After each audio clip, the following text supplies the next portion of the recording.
Every now and again it's useful to stand back a bit and ask where you're at on an area of policy, where you're going.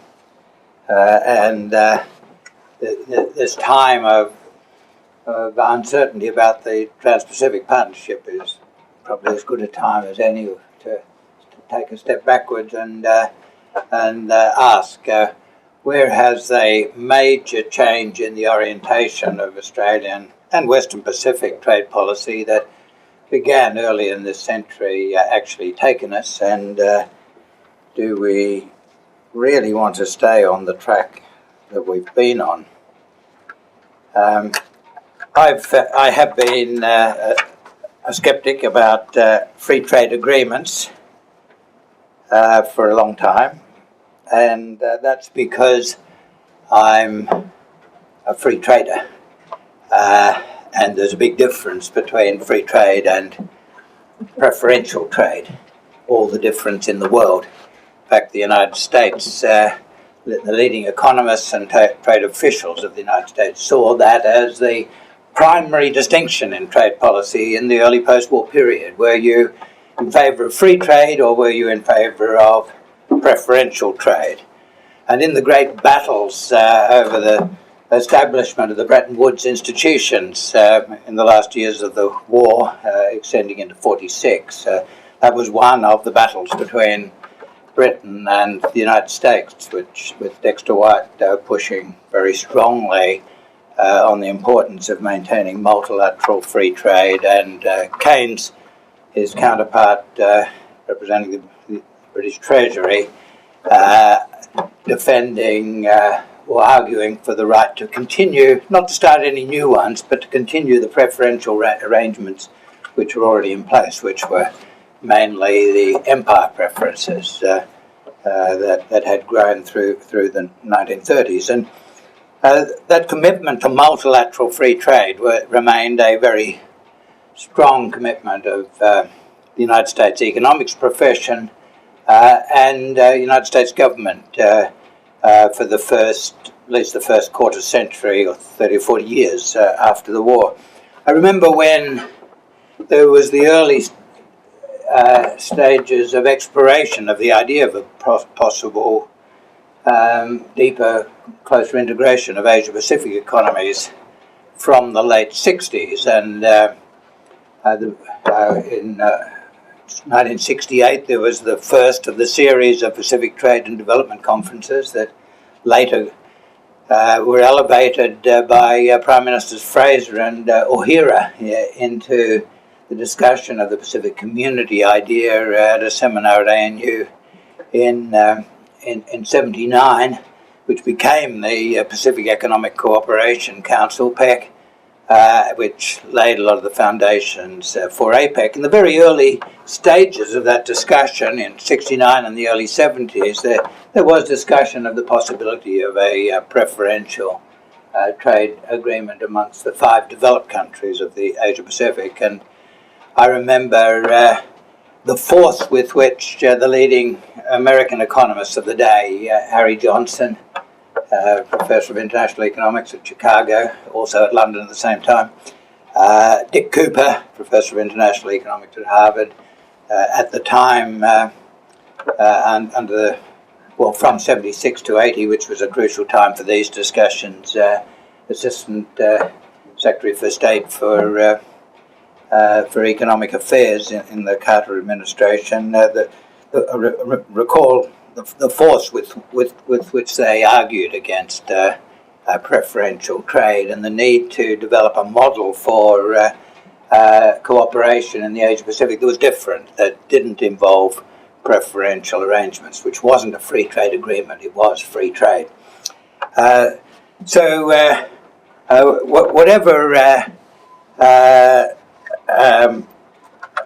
temptation there might have been for Australian and Japanese economists at the time to play around with ideas of preferential trade, I must say from the beginning I wasn't attracted by it, but some economists were, and the Americans made it very clear that if that's part of the idea, then forget about it. We won't be in it, and nothing's going to happen in regional cooperation unless we're in it. Well, that was really the guiding idea of Asia-Pacific economic cooperation in its early stages through the days of the Pacific Economic Cooperation Council, and then from the formation of APEC. It's written into the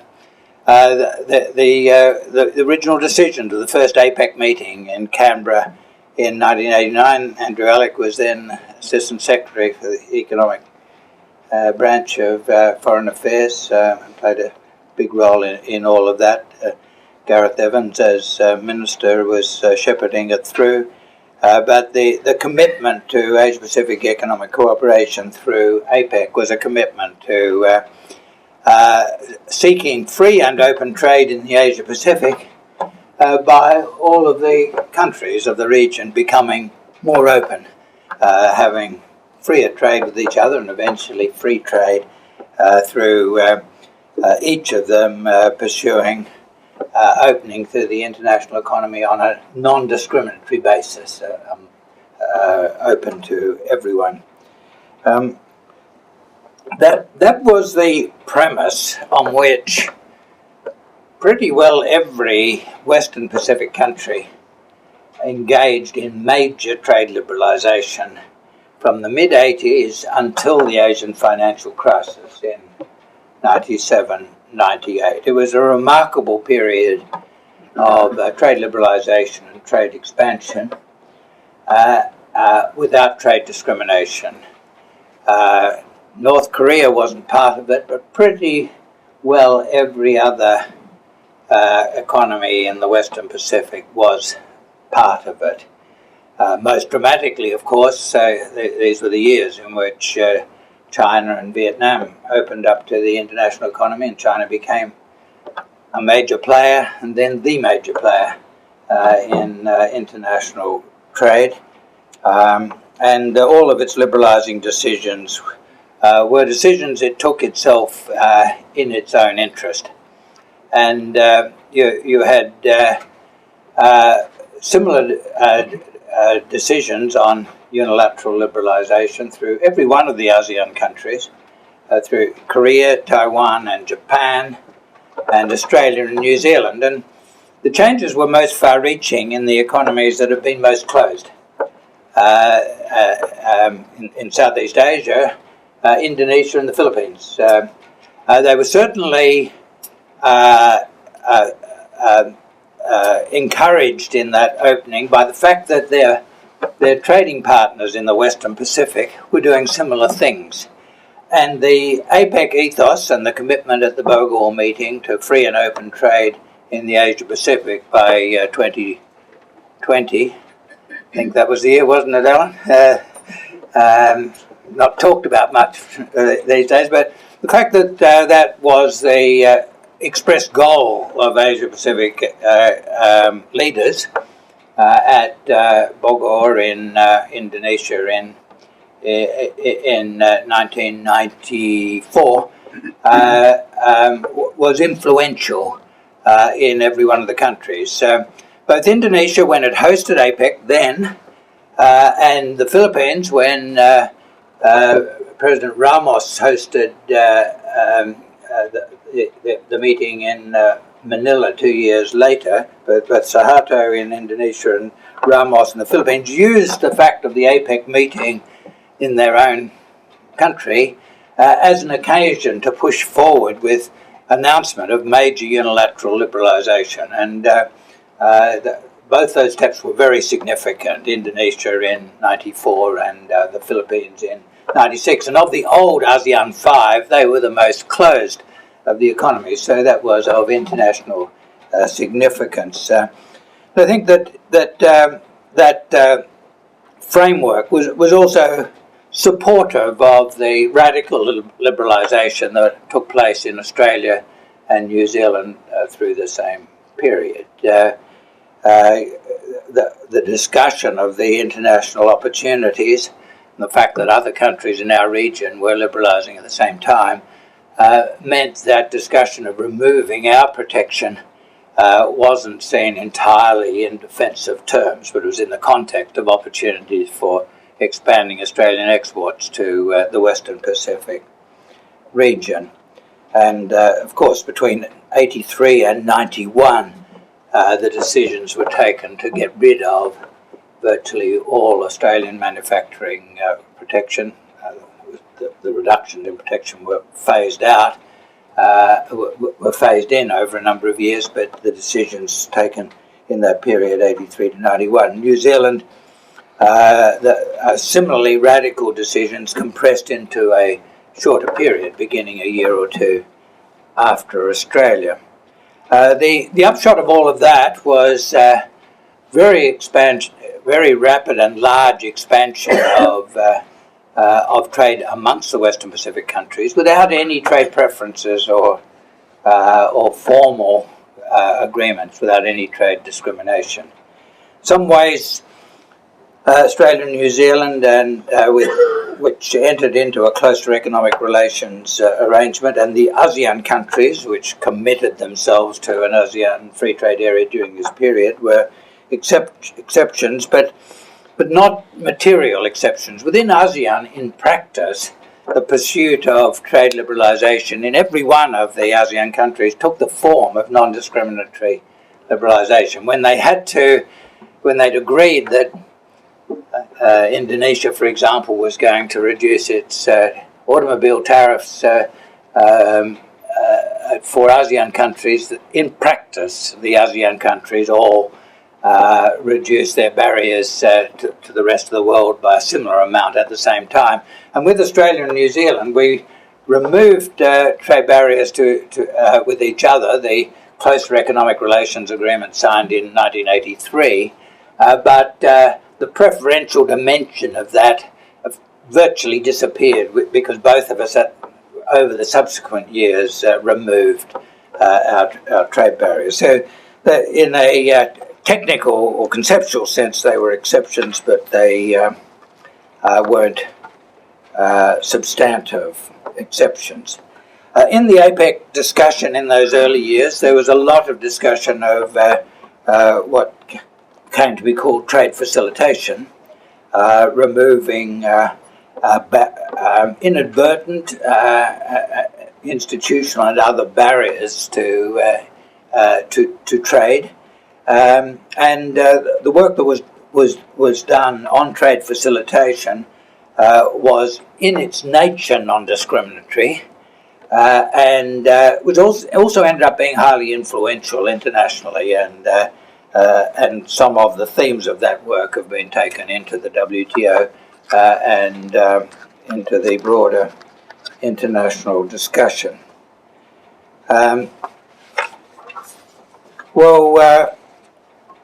That beneficent liberalisation and trade expansion, which was associated with an acceleration of economic growth in every one of the countries concerned, was brought to a halt by the Asian financial crisis, in which the ASEAN countries and Korea in particular had very large economic setbacks. Very severe in Korea, very severe in Thailand, quite severe, though not so deep, in Malaysia and the Philippines, and desperately severe in Indonesia, where GDP in the single year 98 fell as much as in any European country in a single year in the Great Depression. Of course, that was part of the story of the collapse of the Suharto regime, and then the painful but amazingly successful transition to democracy. But all of that change took the wind out of the sails of trade liberalisation. But there was no major retreat into protections, no reversal of the trade liberalisation in any of the countries that were affected badly by the Asian financial crisis. But there was a loss of momentum. And at the same time, the loss of ASEAN leadership, in which Indonesia had been highly influential, and which had been important to the shape of Asia-Pacific economic cooperation, meant that for a while there was less clear direction in Asia-Pacific, or at least from the Western Pacific in Asia-Pacific economic cooperation. And whereas people from this side of the Pacific had tended to provide the ideas shaping APEC up till then, from the time of the collapse of the Suharto government and the setback in the Asian financial crisis, the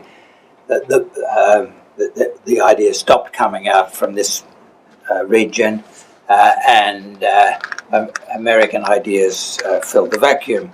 Now, American ideas had changed since the days of Harry Johnson, Dexter White, and Dick Cooper, and the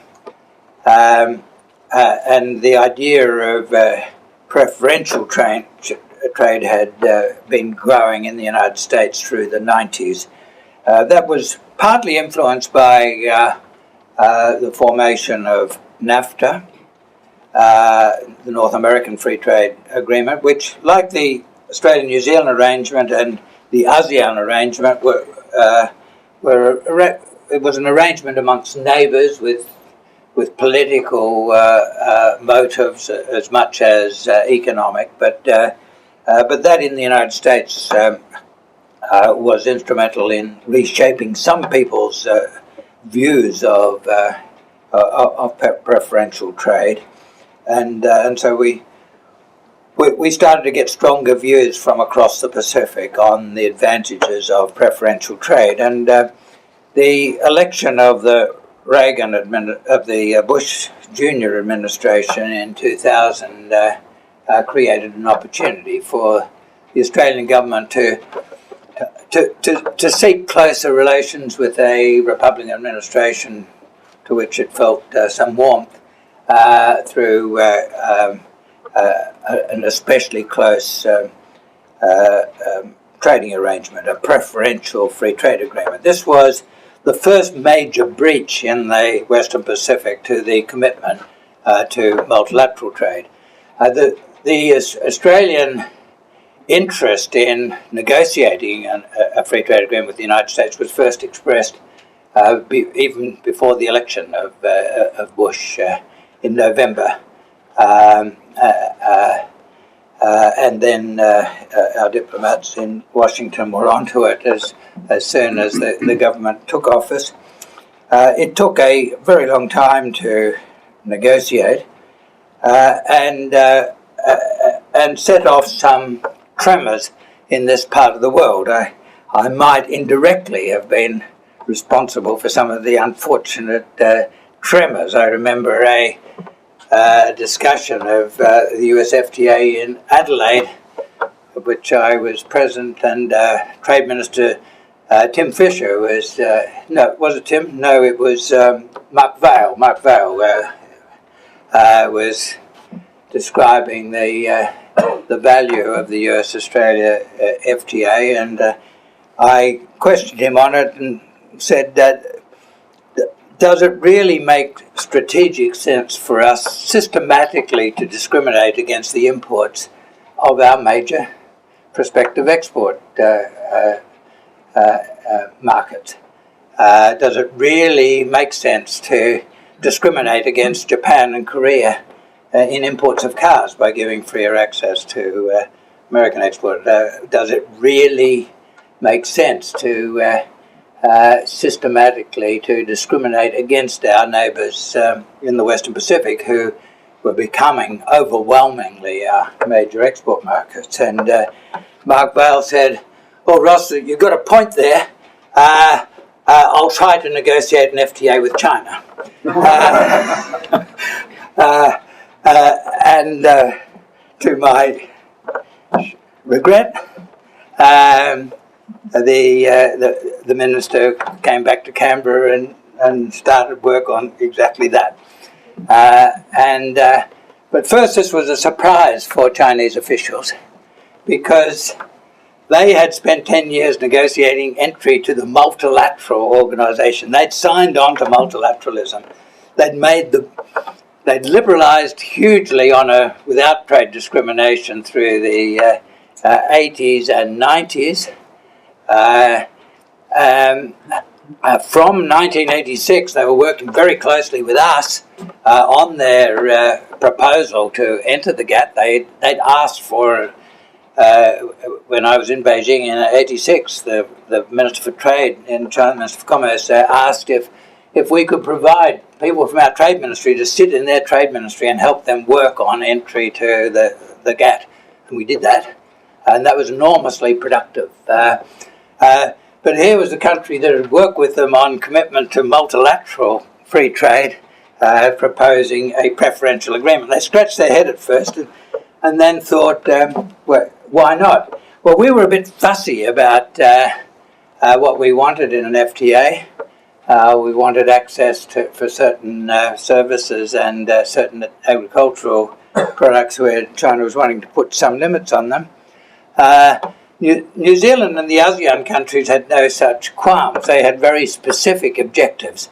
And so they entered negotiations after us, but very quickly signed more limited agreements that were of huge commercial value to them. New Zealand had its mind on the big game for them, which was dairy, and to a lesser extent meat, and got pretty free access for dairy. And the New Zealand dairy industry expanded so much on the Chinese market after that they had their version of the Australian resources boom, but it was a China dairy boom rather than our China resources boom. The ASEAN countries quickly negotiated arrangements that gave them preferential access for a range of agricultural products. And so here we were, we'd started China along this path of thinking about preferential trade, and we were blocked by trade preferences against us in favour of our biggest competitor for dairy and meat, New Zealand, in the Chinese market, and our biggest competitor for Queensland's agricultural products, sugar, and also the oilseeds from New South Wales and Victoria, South Australia. The biggest competitors for sugar and oilseeds were the ASEAN countries, Thai and Philippines sugar and palm oil from Malaysia and Indonesia. And so you had free access for all of our competitors, and we were locked out. So there's no doubt that little initiative on seeking a free trade agreement with China cost us dearly for a long time. So when eventually we signed up with China, we're signing up with China in a series of steps at the moment. The main value of that, in my mind, is that it removes the discrimination against us that was inherent in the New Zealand arrangements and the ASEAN arrangements. And the main value of our bilateral free trade agreement with Korea, and it's not a small value, is that it removes the discrimination against us in favour of the Americans for beef, which had entered when Korea entered an FTA with the United States. Now, the number of problems with a preferential trading agreement involves trade diversion as well as trade creation. Discussion of these matters is very old. Jacob Viner at I think it was at Harvard at the time, did the early work when the European Community Customs Union was being established, and then that was taken up by other economists. And so a well worked out body of theory was developed that showed that although everyone gains from global free trade, if you have free trade between a subset of countries, it will not necessarily increase global welfare. In fact, it will reduce global welfare. It may, in most circumstances, not all circumstances, but it may not even increase the welfare of the two countries themselves because of trade diversion. Because if once you introduce a preference, you make it possible to import from a country that's a higher cost supplier when you were drawing it from the world's lowest cost supplier. if we had started getting cars or car parts from the United States as a result of the FTA instead of Japan or Korea, then that would be an example of trade diversion. So that's one of the problems of trade discrimination. And another problem with the FTAs, and this all arose out of the NAFTA model, the North American model, was that there was a lot of emphasis on harmonisation of arrangements behind the border. Now, in a way, that's the good thing of trade facilitation that we had seen a lot of in APEC at an earlier time. But what tended to happen within NAFTA was the United States interests began to make demands on a number of matters that went beyond the old scope of discussions of multilateral trade liberalisation, the introduction of effectively US law on intellectual property, on some aspects of legal form for settlement of disputes. And the problem with this was that US law was not necessarily better than the laws that it was replacing. And then after NAFTA, then the US introduced a lot of these requirements into a standard template with other countries. For example, intellectual property, copyright. We had good copyright rights laws at one time, and they were similar to the US. The US, under pressure from Disneyland, the big pharmaceutical industries especially, but it changed its copyright laws to give much longer life protection. All of the living Nobel laureates in the United States signed a letter when the US change in intellectual property law was brought into effect, saying this is economically a step backwards. But it was legislated, no notice was taken of the US Nobel laureates in economics, became US law, but now some of our own law has been replaced by that. The changes in intellectual property rights in dispute settlement are not necessarily welfare enhancing. The difference between tying these arrangements formally into bilateral agreements and the old approach to trade facilitation is that they were in the form of a legally binding agreement, where it wasn't so easy for countries to form their own judgment about what made sense and to opt out if it didn't make sense. Well, the last time I was involved in the discussion of these matters was then, I gave up after the Australia-US FTA, but I thought it unlikely it would bring about net benefits. I gave a talk to this association's Sydney branch, and that was published in the Journal of the Institute probably in 2001 or 2002. I pointed out some of the risks, some of the problems, but the momentum behind it was very strong. When the negotiations began, DFAT employed the Centre for International Economics to do a study of the benefits to Australia of removal of all trade barriers between the United States. And that study was done, and they came up with a number. Australian GDP was going to increase by a certain amount. Then before the Senate had its hearings on the treaty, the actual FTA agreement, they had to get another study done on the actual agreement. Well, the actual agreement actually excluded the two things that in the first study gave most of the benefits, which was free trade in sugar and free trade in beef, were the two main sources of Australian benefits in the original study of the benefits of removing barriers between the Australia and the US. Well, sugar was completely excluded from the FTA, and beef was to be phased in slowly over 18 years. So I expected that when the modelling was done again by the same consultants, that it would show a fall in the benefits to Australia in proportion to the benefits of, at least of sugar and beef in the original study. Well, what came out was there was a very big increase in the benefits. And they'd found some other benefits of other kinds, mainly associated with the big burst of US investment we were going to get as a result of the FTA. In the Senate hearings chaired by Senator Brandis, he asked me what I thought of that study, and I said, I don't think it passes the laugh test. And he said, well, what's the laugh test? And I said, whether you can read something without laughing. And that expression has become part of the econometrics language since that time. Well, that might have been difference of opinion then, but now the agreement's been going 10 years, and Shiro Armstrong at the ANU has recently done a study using Productivity Commission methodology. It shows that the FTA on the pure trade dimensions of it led to a small reduction in Australian welfare. If there was a huge political benefit in it, the small reduction in economic prosperity of Australia wouldn't count for much, but it was a minus, not a very big positive.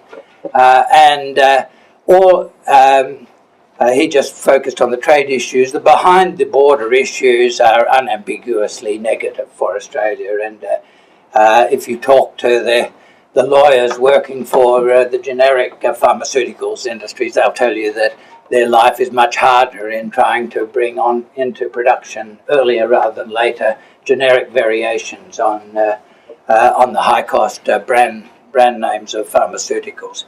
So the outcome there is pretty clear. Well, since we got into this game, it's become the main game in the Western Pacific. Unilateral trade liberalisation stopped, including in this country. Hasn't been a thought given to it for the last 14 years, and we still have some trade barriers that we'd be richer if we got rid of. There hasn't been unilateral trade liberalisation anywhere in the Western Pacific, even in China, since it did a lot of liberalising unilaterally before the entry to the WTO. It did a whole lot more as part of the entry into the WTO. It's been bits and pieces. There's certainly been a great slowing of momentum of trade liberalisation in China since then. Has this been caused by the focus on preferential trade rather than unilateral and multilateral trade liberalisation?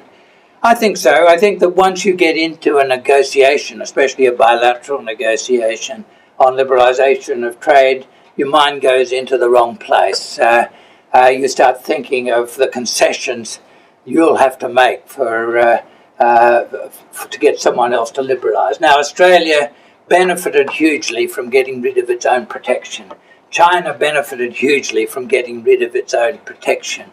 But once you get a Chinese and Australian negotiating arrangements, it somehow seems to be a threat to the virility of each player to make any concession to the other. And so you find commitments to the old trade barriers locked in. And that's been the story of the last decade. The big trans-regional discussions, can these lead to at least a loosening up of the bilateral preferences? We've got two big discussions going, the Trans-Pacific Partnership and RECEP, the Regional Cooperative Economic Partnership, I think.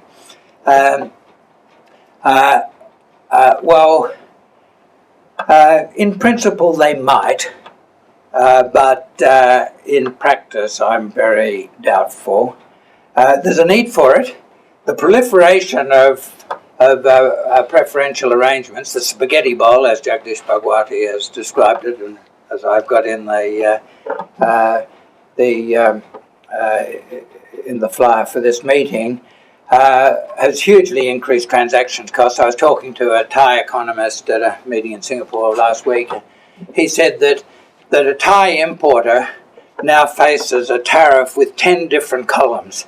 The tariff he pays will fall into one of 10 categories depending on what country it is coming from. He